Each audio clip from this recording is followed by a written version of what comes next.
احسن صاحب، کچھ دن پہلے افغانستان میں 10 سال سے زیادہ عمر کی بچیوں کے لیے تعلیم کے دروازے بند ہو گئے ہیں۔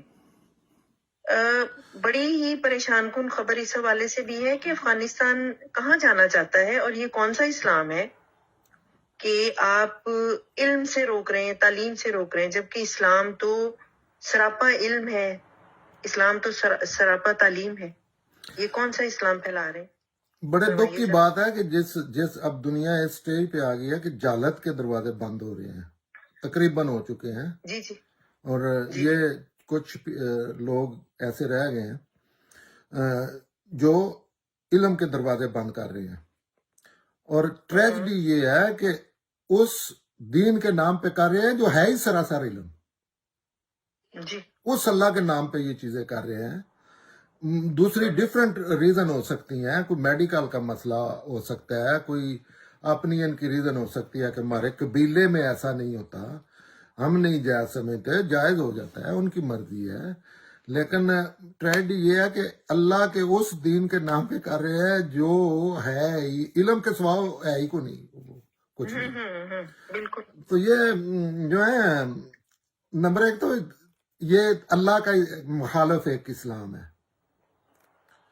جی اس اسلام کی یہ ساری چیزیں ہیں، خوف زدہ ہیں یہ، ان کے پاس کچھ ہے نہیں، کیونکہ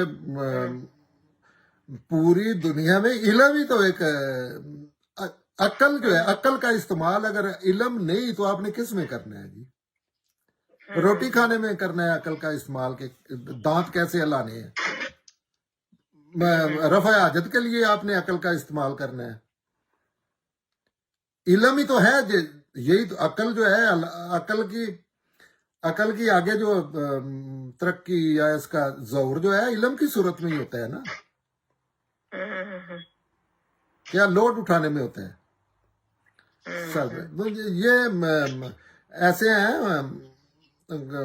ان کو معاف نہیں کرے گی ہسٹری، نہ ہی کر رہی ہے، آپ ان کی حالت دیکھ لیں نا۔ ہاں، جنگلوں میں رہنے والے لوگ ہیں، ظاہر مذہب دنیا میں کپڑے گاڑیوں میں گھوم رہے ہیں، لیکن ذہنی لحاظ سے یہ وہی ہیں گیدررز اینڈ ہنٹرز جو جنگلوں میں رہنے والے ہیں۔ ان کو ان چیزوں کا حساب دینا پڑے گا، ایک روز جزا ہے، یہ انسانی حقوق کا معاملہ ہے نا، اس پہ بیس ہے آپ کے، اس پہ مثلا علم نے یہ ساری دنیا کو سہولیات مہیا کی ہیں نا۔ آپ ابھی جو یہاں سے میں 16-14 گھنٹے میں پاکستان پہنچ جاتا ہوں جہاز میں، جو ہو سکتا ہے 4 گھنٹے کا رہ جائے، 2 گھنٹے کا ہو جائے، تو وہ علم نے سہولیات دی ہیں نا۔